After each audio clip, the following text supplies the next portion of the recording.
ആകാശ് അവളെ അമർത്തി പിടിച്ചു. പറ, ഞാൻ എന്ത് ശിക്ഷ തരണം? നിത്യ കരയുമെന്ന മട്ടിൽ മുഖം ചുളിച്ചു.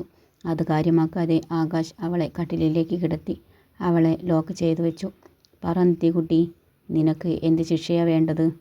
ആകാശ് അവളുടെ മുഖത്തേക്ക് മുഖമടുപ്പിച്ചു. അതേ അക്കുവേട്ട, ഞാൻ പാവല്ലേ, അതുകൊണ്ട് ശിക്ഷയൊന്നും വേണ്ട, അവൾ പറഞ്ഞു. ആകാശ് തൻ്റെ കൈത്തണ്ട കാണിച്ചു കൊടുത്തു. വെളുത്ത കൈത്തണ്ടയിൽ അവൾ കടിച്ച പാട് വളരെ വ്യക്തമായി കാണാമായിരുന്നു. അയ്യോ, ഇതെന്തു പറ്റിയതാ? അവൾ വിഷമത്തോടെ ചോദിച്ചു. നീ കടിച്ചതാ? സോറി. അവൾ താൻ കടിച്ച ഭാഗത്ത് മെല്ലെ തടവി കൊടുത്തു. ഇതിന് ശിക്ഷയുണ്ട്, പറഞ്ഞുകൊണ്ട് അവൻ അവളുടെ മുഖത്തേക്ക് മുഖമടുപ്പിച്ചു. നിത്യ കണ്ണുകൾ മുറുക്കി അടച്ചു. അവൻ വളരെ മൃദുവായി അവളുടെ ചുണ്ടിൽ തൻ്റെ ചുണ്ടമർത്തി.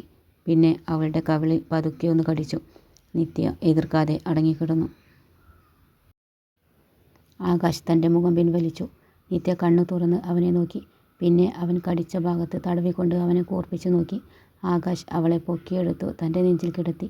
പിന്നെ അവളുടെ പുറത്ത് തട്ടിക്കൊടുത്തു. ഉറങ്ങിക്കോ. നിത്യ അവനെ ചുറ്റിപ്പിടിച്ചുകൊണ്ട് കണ്ണടച്ചു. നാളെ മുതൽ പഠിക്കണം. ടൈം ടേബിൾ ഞാൻ റെഡിയാക്കി തരാം. ഓക്കെ? എൻ്റെ കൊച്ചിൻ്റെ പരീക്ഷ കഴിഞ്ഞിട്ട് നമുക്ക് ഒന്നിക്കാം. ഇപ്പോൾ പഠിത്തത്തിൽ മാത്രം മതി ശ്രദ്ധ. ഓക്കെ? അവൻ പറഞ്ഞുകൊണ്ട് അവളുടെ മുഖത്തേക്ക് നോക്കി. അവൾ ഉറങ്ങിയിരുന്നു. പിന്നെ പുതപ്പെടുത്ത് തങ്ങളുടെ മേലേക്കിട്ടു. പുറത്ത് ശക്തമായ മഴ ഉള്ളത് കൊണ്ട് തന്നെ AC-യുടെ ആവശ്യമില്ല.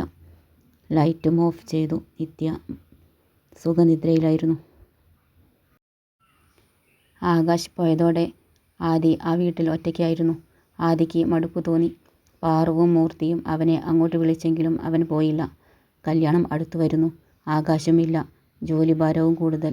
അവനാകെ ഭ്രാന്ത് പിടിക്കുന്നത് പോലെ തോന്നി. സൈറ്റുകളിൽ നിന്ന് സൈറ്റിലേക്ക് ഓടി അവൻ ക്ഷീണിച്ചിരുന്നു.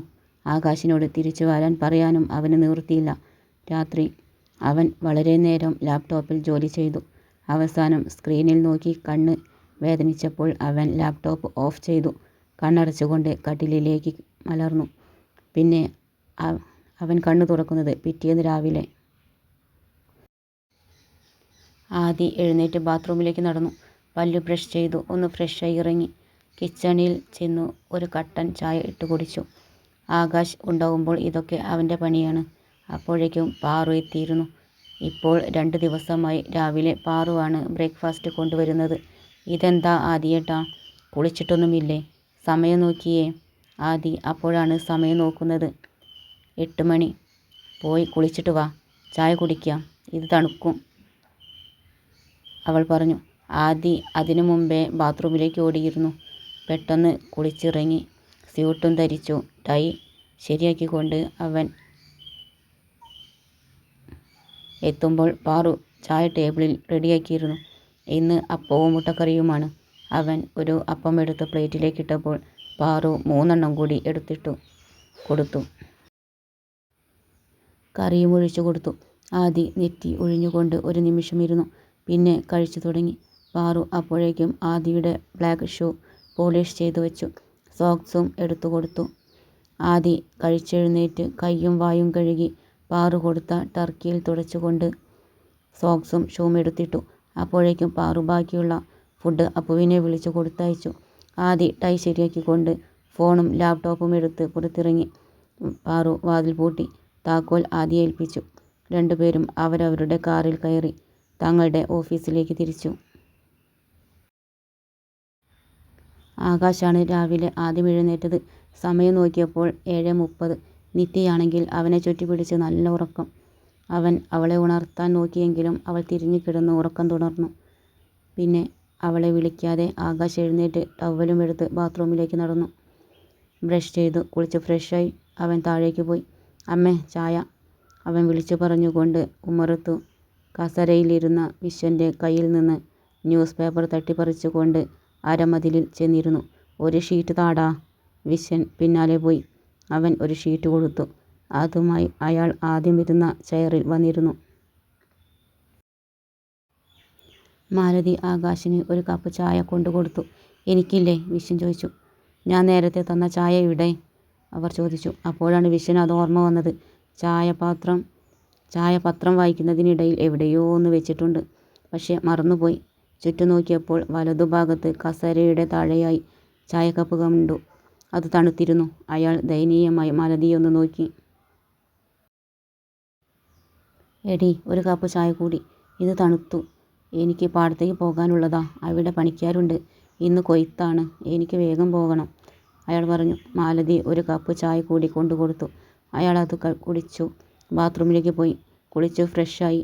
ഒരു ബനിയനും കാവ്യമുണ്ടും ധരിച്ചു ഒരു വെള്ള തോർത്തും തോളിലിട്ട് ഡൈനിങ് റൂമിൽ വന്നിരുന്നു. മാലതി അയാൾക്ക് ചായ കൊടുത്തു. പുട്ടും കടലക്കറിയും പ്ലേറ്റിലും വിളമ്പി കൊടുത്തു. അപ്പോഴാണ് നിത്യ താഴേക്കിറങ്ങി വന്നത്. അവളുടെ കുളി കഴിഞ്ഞിരുന്നു.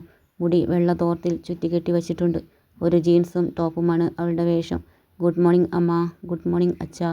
മാലതിയും വിശ്വനും പുഞ്ചിരിച്ചു. വിശ്വൻ തിരിച്ചും ഗുഡ് മോർണിംഗ് പറഞ്ഞു. മാലതി അവൾക്കൊരു കപ്പ് ചായ കൊടുത്തു. അതുമായി അവൾ മുമ്മറത്തേക്ക് നടന്നു. ഗുഡ് മോർണിംഗ് അക്കുവേട്ട, അവൾ വിഷ് ചെയ്തു. ഗുഡ് മോർണിംഗ്, അവൻ പത്രം വായിച്ചുകൊണ്ട് പറഞ്ഞു. അപ്പോഴേക്കും ചായ കുടിച്ചു കഴിഞ്ഞ് വിശ്വനും മാലതിയും അങ്ങോട്ട് വന്നു. അവൾ ആകാശിൻ്റെ അടുത്തിരുന്നു. അവൻ ഒരു ഷീറ്റ് പത്രം എടുത്ത് അവൾക്ക് നേരെ നീട്ടി. വായിച്ചോ, രാവിലെ പത്രം വായിക്കുന്നത് നല്ലതാ. ആ നിമിഷം അവൾ എഴുന്നേറ്റ് മാലതിയുടെ അടുത്തേക്ക് പോയി. അവർ ചിരിച്ചുപോയി. എനിക്ക് ഈ പത്രമൊന്നും ശരിയാവില്ല അമ്മേ. ആ പുസ്തകത്തിലുള്ളത് എങ്ങനെയാ പഠിക്കുന്നതെന്ന് എനിക്കേ അറിയൂ, അവൾ മുഖം വീർപ്പിച്ചുകൊണ്ട് പറഞ്ഞു. വിശ്വൻ തോർത്ത് കഴുത്തിൽ വളച്ചിട്ട് ചെരുപ്പും വിട്ട് മുറ്റത്തേക്ക് ഇറങ്ങി. എടാ, കുറച്ച് കഴിഞ്ഞിട്ട് അങ്ങോട്ട് വന്നോണം.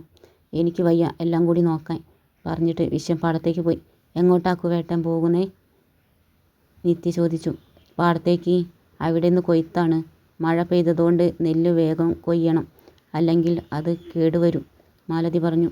അക്കുവേട്ട, ഞാനുമുണ്ടേ പാടത്തേക്ക്, നിത്യ വിളിച്ചു പറഞ്ഞു. അവൻ മൂളിക്കൊണ്ട് ഡൈനിങ് റൂമിലേക്ക് നടന്നു. മാലതി പ്ലേറ്റ് എടുത്ത് വെച്ചിരുന്നു. 3 പേരും ഒന്നിച്ചാണ് ചായ കുടിച്ചത്. അപ്പോഴേക്കും പോകാൻ റെഡിയായി ആകാശ് ഇറങ്ങി വന്നു. തുള്ളി കളിച്ചുകൊണ്ട് നിത്യയും. അമ്മേ, ഞങ്ങൾ പോയി വരാട്ടോ, പറഞ്ഞുകൊണ്ട് അവൾ മാലതിയുടെ കവിളിൽ ഒരു ഉമ്മയും കൊടുത്തു. അവർ ചിരിച്ചുകൊണ്ട് തലയാട്ടി. ആകാശ് മുറ്റത്ത് കാത്തു നിന്നിരുന്നു. അവൾ വീട്ടിലിടാൻ വാങ്ങിയ ചെരുപ്പും ഇട്ട് ആകാശിൻ്റെ അടുത്തേക്ക് നടന്നു. അവൻ്റെ കൈയും ചുറ്റിപ്പിടിച്ചു. പോകുന്ന വഴിയുള്ള വീടുകളൊക്കെ അവൻ അവൾക്ക് പരിചയപ്പെടുത്തി. ആദിയുടെ വീടും കാണിച്ചു കൊടുത്തു. മോഡേൺ ആയിട്ടുള്ള ഒരു ഇരുനില വീടായിരുന്നു അത്. തെങ്ങും മരങ്ങളും വളർന്നു നിൽക്കുന്ന പറമ്പിലൂടെ 10 മിനിറ്റ് ദൂരം നടക്കാനുണ്ട് പാടത്തേക്ക്. കുറച്ച് ദൂരെ തോർത്തുകൊണ്ട് തലയെ കെട്ടും കെട്ടി വിശ്വൻ പണിക്കാർക്ക് നിർദ്ദേശങ്ങൾ നൽകുന്നത് അവൾ കണ്ടു. ഇത് നമ്മുടെ പാടാണോ, അവൾ ചോദിച്ചു. അതെ, ഇത് മുഴുവൻ നമ്മുടെ പാടമാണ്. ഇങ്ങോട്ട് വന്ന തെങ്ങും പറമ്പും നമ്മുടേതാ, അവൻ പറഞ്ഞു. അവൾ ചുറ്റും നോക്കി. നോക്കത്താ ദൂരത്തോളം പരന്നു കിടക്കുന്ന നെല്ല് വിളഞ്ഞു കിടക്കുന്ന പാടം. ഓരോ ഭാഗത്തും 10-20ഓളം സ്ത്രീകളും പുരുഷന്മാരുമായ പണിക്കാർ ജോലിയെടുക്കുന്നുണ്ട്. അവളുടെ കണ്ണും മിഴിഞ്ഞു. അവൾ ചെറിയ വരമ്പിലേക്ക് കയറി. കുറച്ചപ്പുറത്തേക്ക് പാടത്തിന് നടുവിലൂടെ വീതിയുള്ള റോഡുണ്ട്. അവൾ വരമ്പിലേക്ക് കയറിയതും ആകാശ് അവളുടെ കൈ പിടിച്ചു.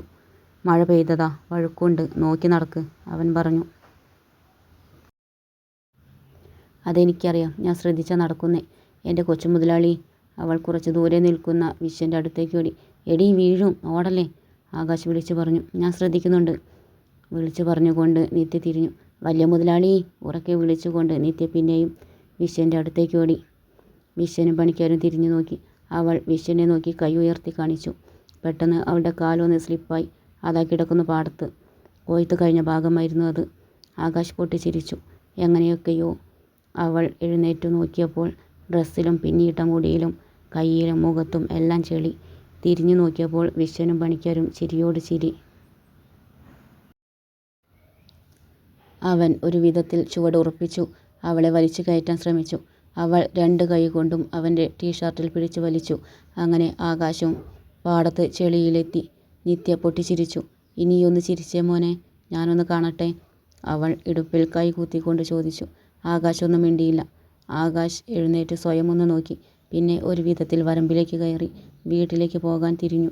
നിത്യയുടെ ചിരി സ്വിച്ചിട്ട പോലെ നിന്നു. അക്കുവേട്ട, എന്നെ കൂടി പിടിച്ചു കയറ്റ്, എനിക്ക് ഒറ്റയ്ക്ക് കയറാൻ കഴിയില്ല, പ്ലീസ്, അവൾ വിളിച്ചു പറഞ്ഞു. ആകാശ് അത് കേൾക്കാത്ത പോലെ നടന്നു. അക്കുവേട്ട, എൻ്റെ പൊന്നല്ലേ, എൻ്റെ ചക്കരയേട്ടനല്ലേ, പ്ലീസ് എന്നെയും കൂടി. അവൾ മുഴുവനാക്കുന്നതിന് മുമ്പ് അവൻ ഒന്ന് നിന്നു. പിന്നെ തിരിച്ചു വന്നു നിത്യയെ വലിച്ചു കയറ്റി. പിന്നെ വീട്ടിലേക്ക് തിരിച്ചു പോകുന്ന വഴി അവൻ പറഞ്ഞു, അമ്മ നമ്മളെ വീട്ടിൽ കയറ്റില്ല ഈ കോലത്തിൽ.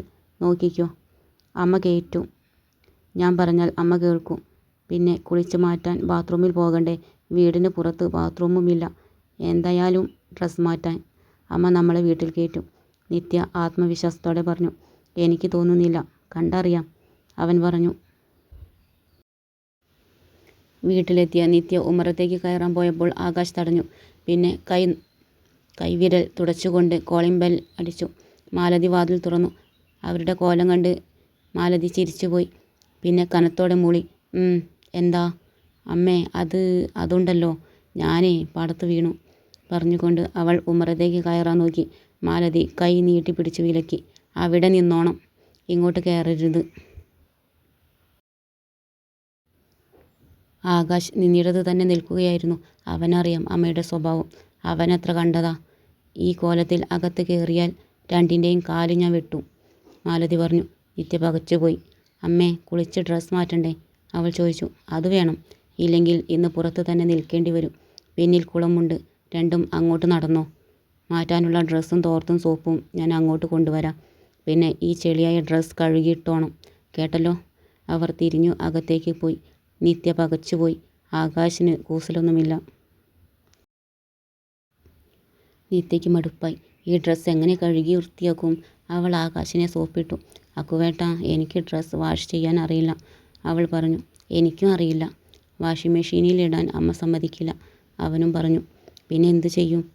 അവൾ ചോദിച്ചു. വാ, നമുക്ക് വാഷ് ചെയ്ത് പഠിക്കാം. അവൻ പിന്നിലെ കുളത്തിലേക്ക് നടന്നു. പിന്നാലെ നിത്യയും. നല്ല തെളിഞ്ഞ വെള്ളമായിരുന്നു കുളത്തിൽ.